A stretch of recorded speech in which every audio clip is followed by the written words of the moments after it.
So I'm going to find the greatest common factor of 30 and 18, and I'm going to use prime factorization. That means I'm making my factor trees.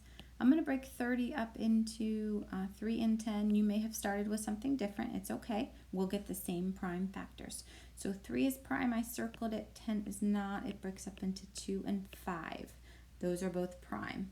Moving on to 18, I'm going to break it up into 2 and 9. 2 is prime. 9 is not.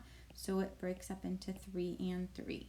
Now it's time to go down and list my prime factors of both 30 and 18.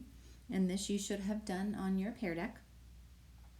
I'm going to list them in order from least to greatest what I found. So I found a 2 in 30's lists. I found a 3 and I found a 5. Going over to 18's list, I have a 2, a 3 that lines up under the 2 and the 3 from 30. But then I also have another 3 that I'm going to set out here to the side.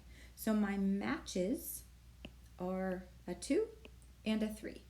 So what prime factors do 30 and 18 have in common? Well, they have a 2 and a 3 in common.